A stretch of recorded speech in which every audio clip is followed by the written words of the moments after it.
I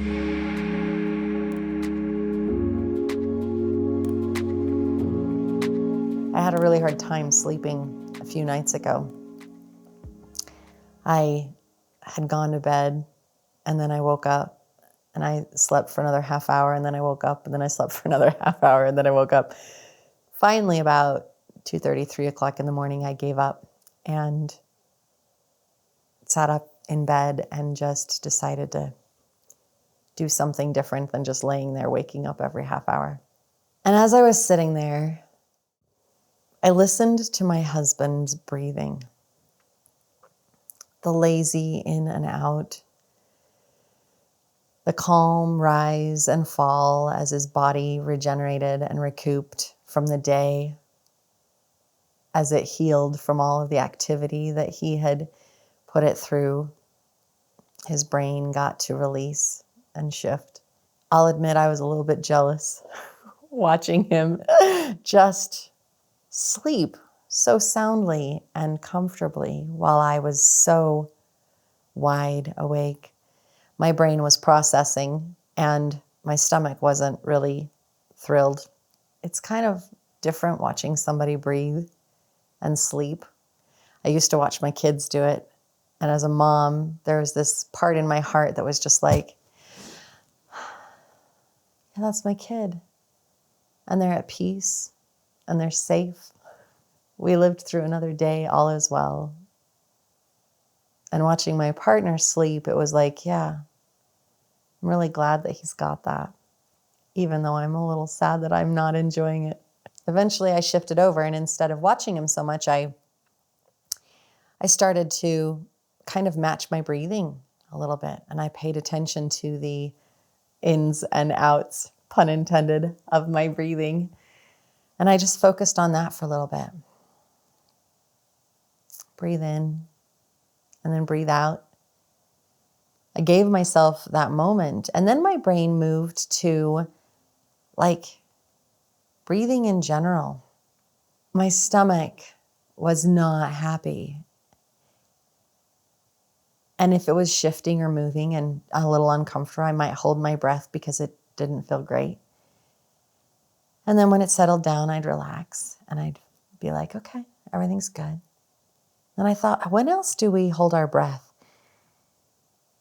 We hold our breath when somebody makes a comment and it shocks us and we have that sharp intake of, we hold our breath when we're surprised. We hold our breath when we're afraid and flinching, like somebody's going to hit us. I think of a little kid when mom is taking care of a wound, like they've fallen and crashed their bike, and so now they've got their knee is skinned, and one of their parents is trying to fix it, so the little kid might hold their breath, waiting for that first sting while mom cleans it and makes it all better. So I just started going over why do we hold our breath? When do we hold our breath? And what is that about? And I think it really just comes down to that anticipation. The anticipation of something is going to happen. Expecting it to hurt, or maybe not that it's going to hurt, but you're just hopeful for what's going to be there. I used to hold my breath a lot when I cried. It was like the pain that my heart was experiencing, if I held my breath, then it would hold that dam back and it wouldn't flow as intensely. So I held my breath so that I wouldn't cry as hard, just holding all of that in. And then I learned that it's okay to cry. And now I breathe when I cry and I move that emotion through me, whether I'm crying tears of happiness or tears of sadness.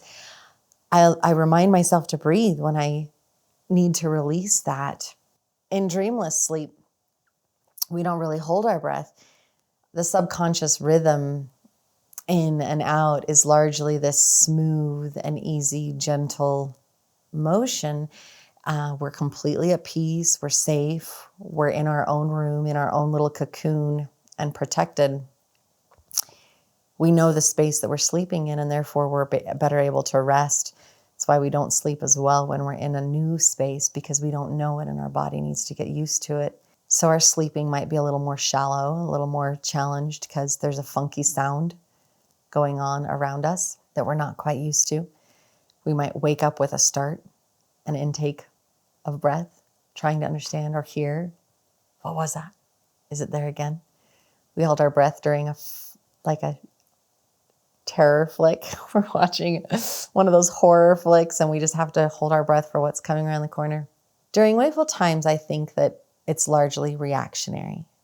We're trying to prohibit or protect or prepare for something coming. Like, we've all heard the phrase that we need to count to 10. We've all heard the phrase that take a few breaths to calm down. It's all about your breathing and where we're at. When we're scared and running, it's short, quick breaths. When we're relaxed and sleeping, it's longer. I encourage people to find their niche when it comes to meditation. And I start all my meditations with take a deep breath in and then just slowly let it out. It's this intention of being present. It's this intention of breathing. It's an intention of focusing.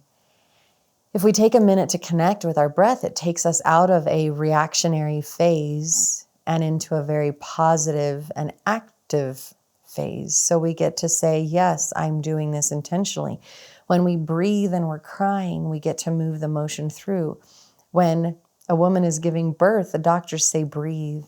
They teach Lamaze so that you can move through that pain, and they say, breathe as you're going into that. You're constantly reminded, if you hurt, breathe through it. It's okay. When I'm working with clients, whether it's through meditation and shifting challenges or Thai massage, whatever that is, I often find myself reminding my clients to breathe, because breathing helps them move through the emotion and the trauma that they've been holding on to, the challenge that they are facing. It helps them release the muscles and helps them move forward. And yet they need to be reminded to breathe while they're doing that. So I hope that we can all start paying attention to our breath. I hope that we can all move into that moment of awareness and that moment of intention.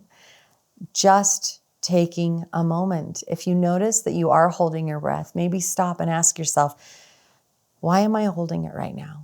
What's going on? And is there something I need to address? If you find that you're breathing very shallowly and not really being able to take a full deep breath, what is it?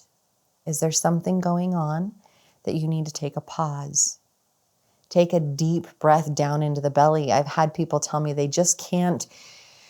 don't feel like they can get enough air in their lungs to be able to have a full deep breath. And I encourage people to breathe down into the belly, because down into the belly is very grounding, very calming, very soothing. And it also makes you feel like you've had a deeper breath. So you breathe down into the belly, and that in turn also fills up your lungs, and your whole body is just filled with this oxygenated, life-giving air. And then you release it. And just that simple act of intentionally breathing all the way down to release it helps move whatever stress or concern was there. I hope we can all be a little bit more intentional, a little bit more active in our subconscious life-giving breathing. It's a gift. We can let it just go and be and do exactly what it's meant to do. We can also stop and give ourselves those moments of intentional, I'm just going to focus on this one moment, this one opportunity to breathe.